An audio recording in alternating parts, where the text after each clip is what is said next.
Spoiler warning. The following discussion will contain spoilers. We recommend checking out the movie first, then coming back to hang with us. But if you don't care about that, glad to have you here.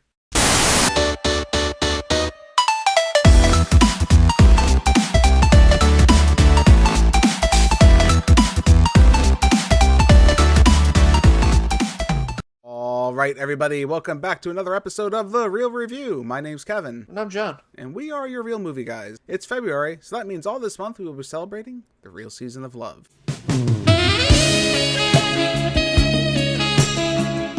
The Real Season of Love is a celebration of romantic comedies and Valentine's Day must-watches. On today's episode, we'll be taking a look at When Harry Met Sally. Harry and Sally have known each other for years and are very good friends, but they fear sex would ruin their friendship. Now, John, this is a time-old tale, I would say, right? Two friends falling in love, getting together. I want to argue, on Harry Met Sally, they did it right.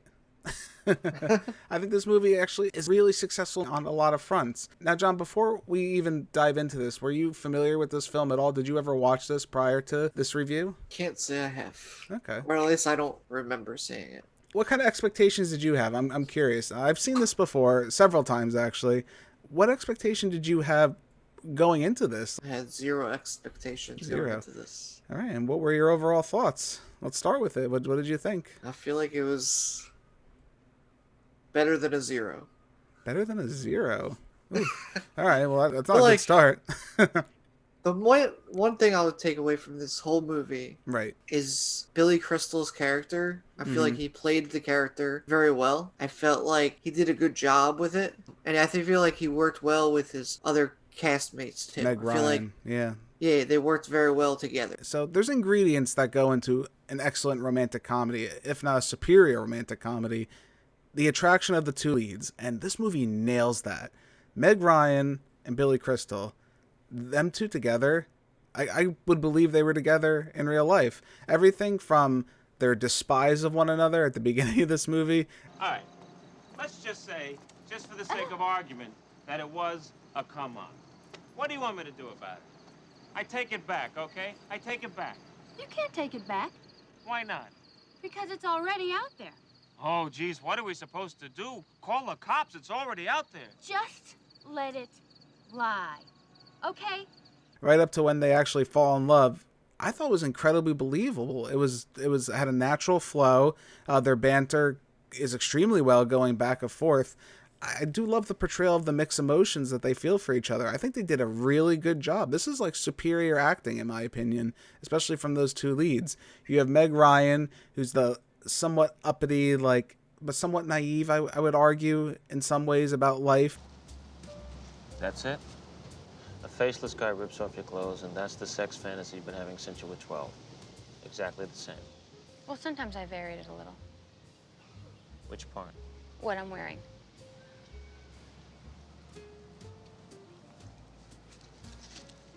What? Nothing.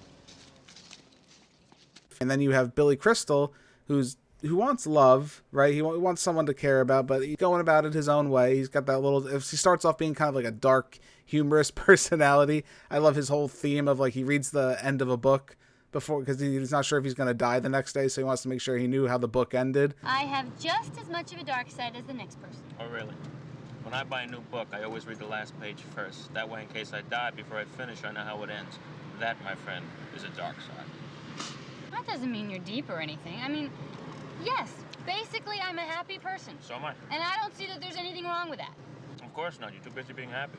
I think that's hilarious. Just see his character develop too throughout the whole movie. He's always got that quick one-liner, that quick little story anecdote back and forth. But again, they really, really work well together. I thought it was extremely believable. Yeah, no, I definitely agree with that. I think it's interesting too how they represent stereotypes of how men and women see each other. I think you would agree with that, John, right? We always see, as men, and this isn't sexist, this is just a thing, we always see women being like the picky type. Right, like when you go out to eat and they're picky and they want something done a certain way. An apple a la mode. But I'd like the pie heated, and I don't want the ice cream on top. I want it on the side, and I'd like strawberry instead of vanilla if you have it. If not, then no ice cream, just whipped cream, but only if it's real. If it's out of a can, then nothing. Not even the pie? No, just the pie, but then not heated. Uh-huh.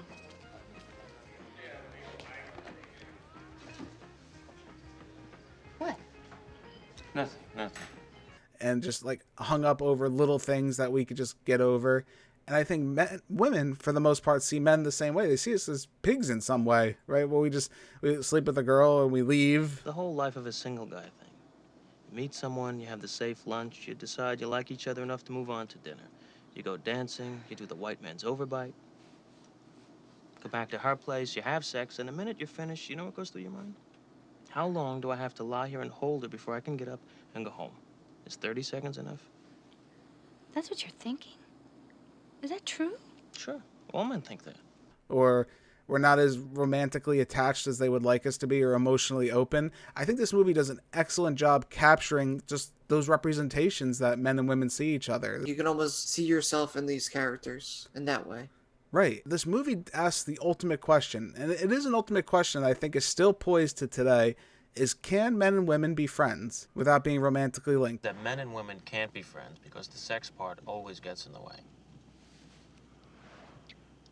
That's not true. I have a number of men friends and there is no sex involved. No, you don't. Yes, I do. No, you don't. Yes, I do. You only think you do. You're saying I'm having sex with these men without my knowledge? No, what I'm saying is they all want to have sex with you. And this movie kind of answers that. I don't know if it's the answer everyone's looking for. Essentially, they say no. No man can be friends with a woman that he finds attractive. He always wants to have sex with her. So you're saying that a man can be friends with a woman he finds unattractive? No, you pretty much want to nail him, too. At least as far as I see it. They essentially say no in this movie. I think it does a really good job, though, just portraying two sides of that story. And it also examines a lot of the coming and going of people in our lives, which I think is part of the charm of this movie, too. Just the whole idea of falling in love, out of love, and then just importantly finding out who's best for you. Besides, I will make love to somebody when it is making love, not the way you do it like you're out for revenge or something. Are you finished now? Yes. Can I say something? Yes. I'm sorry. I'm sorry. We see throughout the whole movie Billy Crystal playing Harry Burns and Meg Ryan playing Sally Albright. They're not together right away. It takes a long time in this movie. Started hating each other, to building a friendship, and then that friendship evolving over time till eventually they fall in love and realize they're the ones for each other. But I like how along the way we find them dating other people, right? Or they were in a relationship. For example, Billy Crystal is married at one point, and then he gets divorced. He tells that awesome divorce story where they're at the baseball game. I knew the whole time that even though we were happy, it was just an illusion, and that one day she would kick the shit out of me. Marriages don't break up on account of infidelity. It's just a symptom that something else is wrong. Oh, really? Well, that symptom is fucking my wife. Absolutely love that scene. I think that's great. We start to see them evolve as characters about what they want out of life. And I think that's truly endearing to this movie's story. Just the idea that, someone can be in your life and out of your life within an instant. I think Meg Ryan is talking to Carrie Fisher at one point, and they're talking about, oh, you should date my best friend. That way we can still be friends after you start dating him. She's like, well, what do you mean? He's like, well, if you date somebody else, we're not going to be friends anymore because you're going to be spending too much time with them and we're just going to drift apart. And she's like, no, I would never do that. Harry is one of my best friends, and you are one of my best friends. And if by some chance you two hit it off, then we could all still be friends instead of drifting apart the way you do when you get involved with someone who doesn't know your friend. But that's true. It's in some regard, right? Usually when you get with somebody else, whether you get married or you start dating a new person, your core friend group, you kind of start to slip away in some instances, not all the time, but it does happen. That's also the weird thing too, that this movie shows it so many ways. Like, you really do realize as you start getting older who your true friends are and who are the people that are going to be there all the time for you. We have to really talk about, we have Bruno Kirby and the legendary woman herself, Carrie Fisher.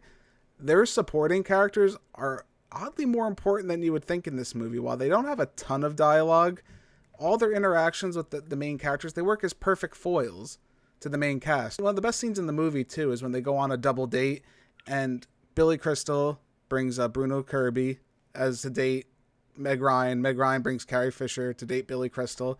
And while they're at dinner, they end up finding out they like the opposite person they were there to see. I've never quoted anything from a magazine in my life. That's amazing. Don't you think that's amazing? And you wrote it? I also wrote Pesto is the quiche of the 80s. Get over yourself. I did. Where did I read that? New York Magazine. Sally writes for New York Magazine. You know, that piece had a real impact on me. Friends fall in love, and they're like, what the hell's going on? You guys are supposed to be dating each other. Well, I don't really feel much like walking anymore. I think I'll get a cab. I'll go with you. Great. Taxi!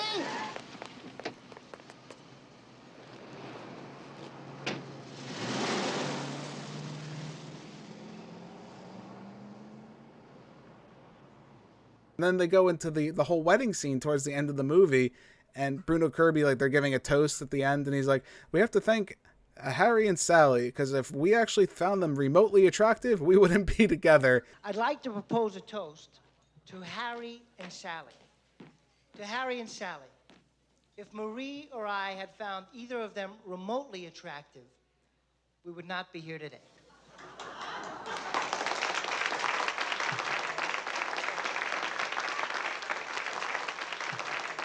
It's almost like a big slap in the face to them, but again, their comedic timing, I would even argue this is one of Carrie Fisher's better movies, especially for her acting. You know, she is Princess Leia, of course, you know, so take that as it is. What do you mean you just happened to see it?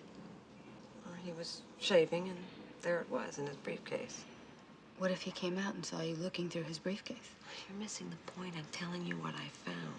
He just spent $120 on a new nightgown for his wife. I don't think he's ever gonna leave her. No one thinks he's ever gonna leave her. You're right, I know you're right. I think we got to see like another level to her, be really convincing, and she's a good foil to Meg Ryan, and they're both good foils. I think they work really well as characters. The truly romantic part of this film is just watching a relationship grow between two people who are naturally opposite of one another. They really seem like they would have no chemistry, would have nothing to do with one another. But just that slow build, while a lot of people I could see could be turned off by that, like it's not an immediate payoff, like you like to see some kind of spark. We don't get that in this movie, and I think this movie just does a really good job. It combines all the ingredients that you would look for in a romantic comedy: love, attraction, understanding. And ultimately, I think the message of this movie is a little bit of luck, because a lot of the times they just kind of coincidentally run into each other. It's like at the airport, after it's been a couple of years since they saw each other since college, they just happen to bump into each other in an airport, and that starts it all over again. Which brings us back to the earlier rule before the amendment, which is men and women can't be friends. So where does it leave us? Harry? Goodbye. Okay.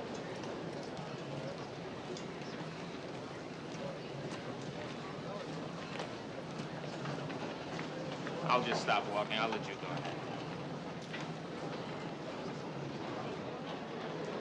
I think you need all those elements truly in real life to have a relationship, and I think this movie captures what a relationship can be like. And then we have the memorable exchanges. There's a lot of them. There's a lot of really good scenes. I could see someone making the argument where it feels like this movie's kind of anecdotal at times. Would you agree with that, John? Where it's really just someone telling a story about something that happened to them? Yes. But I don't mind that necessarily, because I feel like we're getting snapshots in their life. Usually when you see a friend, you're telling a friend a story about something that happened to you, right? 9 times out of 10, that's usually what's happening. And I ask her where she went to school, and she says Michigan State. And this reminds me of Helen. All of a sudden, I'm in the middle of this massive anxiety attack. My heart's beating like a wild man, and I start sweating like a pig. Helen went to Michigan State? No, she went to Northwestern. But they're both Big Ten schools. I got so upset, I had to leave the restaurant. Harry, I think this takes a long time. It might be months before we're actually able to enjoy going out with someone new. Yeah. And maybe longer before we're actually able to go to bed with someone new. Oh, I went to bed with her. Oh, I did this, and then yada yada, this and this happened. That's true to life. As funny as this is being a Hollywood movie, that's like the most realistic thing that happens in this movie, just hanging out with friends and telling them about your life and what's going on with you. This movie really captures that. There's a really good scene, which it's a kind of a weird scene, as Billy Crystal's telling a story about a dream he had, and one of the Olympic judges was disguised as his mother, and she gave him like a 5.8 out of 10 or something like that. Had my dream again, where I'm making love and the Olympic judges are watching. I'd nailed the compulsory, so this is it, the finals. I got a 9.8 from the Canadian, a perfect 10 from the American, and my mother, disguised as an East German judge, gave me a 5.6. Must have been a dismount. Like, it's just really weird stories like that. And I think that's a whole part of this charm of this movie. They really nag that chemistry. I brought up earlier the whole baseball scene where he's talking about his divorce. This movie just really captures that intimacy we have with one another when we're telling stories. I think it works 100%. Yeah, definitely. And you can't forget the famous O scene. You know, Harry's talking about, oh, I've never met a girl that faked an orgasm. I've never done that. You know, that's always real for me. Always real. Right. That's right. I forgot. You're a man. What was that supposed to mean? Nothing. It's just that all men are sure it never happened to them, and most women at one time or another have done it, so you do the math. You don't think that I could tell a difference? No. And then in the middle of the restaurant, Meg Ryan just starts going, oh, yes. Yes! Yes! Oh! Oh! Oh! Oh, God. Oh. Yeah, she starts faking it like nobody else, and the whole restaurant stops and they're staring at her. And then again, we get the whole famous, I'll have what she's having. I'll have what she's having. It's like interactions like that. And Harry even says it once when they're in the batting cages, when he's with his friend, when he's with Bruno Kirby. He's asking him, like, why are you friends with a girl? That's really weird. Like, what's going on? Aren't you going to hook up or something? He's like, no, that's not what we're doing here. He's like, I get to see both sides of it. I get to see my side where I can talk to you about things, and then I can talk to her about other things. It's very freeing. I can say anything to her. Are you saying you can say things to her you can't say to me? No, it's just different. It's a whole different perspective. I get the woman's point of view on things. She tells me about the men that she goes out with, and I can talk to her about the women that I see. You tell her about other women. Yeah. He's like, I made her meow last night. And he's like, you made her meow? What the hell does that mean? He's like, see, if I told Meg Ryan, if I told Sally that, she'd be okay and understanding with that. I can't talk to you about these kind of things. It works great for me. You made a woman meow? Yeah, that's the point. I can say these things to her. And the great thing is, I don't have to lie because I'm not always thinking about how to get her into bed. I can just be myself. You made a woman meow? There's always that thing where, like, you could talk to, like, your buddies about things. Right. But then you could talk to, like, your wife about things. Right. And it's kind of like But that. it's totally different. Like, each person's totally different. But you each have, like, your own connection to each other, you know? And that's what this ends up feeling like. It feels like a standard relationship, but they're just building it slowly. They're laying that foundation for a friendship, but ultimately that's what you want out of another, a significant other when you find someone. You want to be able to talk to them about things you can't talk with your friends. And that's where this movie really captures that. I think it's a special spark. It's very unique in my opinion. It does have its stereotype tropes, of course. The end, we have Harry running to Sally on New Year's Eve, I guess technically at that point. He's running to her and he goes up to her and he's yelling at her, these are all the reasons I love you. This is what it is. It's not because of, I want to be with you. I need to be with you. I see all these things about you. I love that you get cold when it's 71 degrees out. I love that it takes you an hour and a half to order a sandwich. I love that you get a little crinkle above your nose when you're looking at me like I'm nuts. I love that after I spend a day with you, I can still smell your perfume on my clothes. And I love that you are the last person I want to talk to before I go to sleep at night.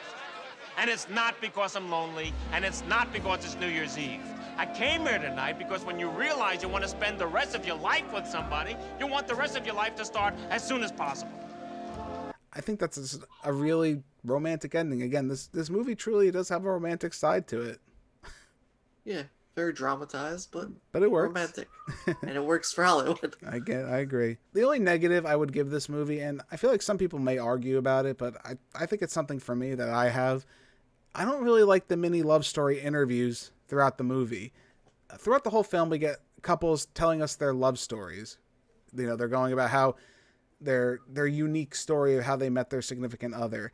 While I understand what they're going for, they're just trying to show us how all love stories are unique and different. And when Harry met Sally, it's no different, right? It's just as unique, and there's a million different ways a love story can be told. In a way, I feel like it slowed the pace, because the pacing's actually pretty quick in this movie. I don't think it's slow at all, but when they put these little breaks in between, I just don't feel like they're necessary. They didn't really add anything to me. I just felt like you were just trying to shoehorn in, oh, look how quirky and impractical our love story is, just like all these others. I didn't really need that reinforcement. It's not a strong negative because, again, I don't know if it totally impedes the film's progress, but it's still a negative to me, in my opinion. So what are some of your negatives, John? Now, you didn't seem so blown away by this movie as I was. What are some of the points that you didn't like? That anything. I'll take whatever you got. I'm curious to see what you thought. Because a lot of people consider this to be a cinematic classic. So I'm curious to see where you stand with it. I felt like this movie was... It was not a bad movie. Right. But by no means would I think of it as like classic must watch. That's surprising. I'm definitely on a different spectrum for you as far as that's concerned. What would you like to have seen? Is there something you'd like to have seen specifically? I don't know. I think it needs more action or something in it. I don't know. Get Harry like grabbing somebody... Sally off the train and just like saving her off the New York City Metro. Sure, something. King Kong shows up. I don't care. But it was just kind of like, it's again one of those movies where it's definitely not my genre to watch. It ain't your genre. I'll tell you that right now. But like, I understand how some people can enjoy this. Hey, as long as you can do that works, I think. It's not in my wheelhouse. Like, no, I'd say for not. But I think we're at that point though where we're gonna give our final scores. I'm gonna give When Harry Met Sally an A+. Would you like to have dinner with me sometime? Are we becoming friends now? Well, yeah. Great. A woman friend. You know, you may be the first attractive woman I have not wanted to sleep with in my entire life. That's wonderful, Harry. I know we're on totally different spectrums right here, but I think this is like the perfect rom-com movie. Even more so than anything we're going to probably review, this whole The Real Season of Love. I think When Harry Met Sally nails it. It nails everything you'd be looking at in a romantic comedy. It has a natural, grounded relationship that's from the ground up. We get to experience the whole thing. Never felt boring. I would even argue it felt a little compelling at times, where I was curious to see like what the next step was, like what was going to happen in their lives when they got around the next corner. Amazing acting. You have Meg Ryan just being her classy self. Billy Crystal, Mr. Mike Wazowski. We didn't even touch on that. Maybe next month we'll talk a little Monsters Inc. But Billy Crystal, he's got the one-liners. He's got the quick quips back, the stories. This movie has it. It has the charm. It has the romance. This is a romantic comedy I think you guys have to check out. John, where do you stand with this film? I give this movie a C+. Come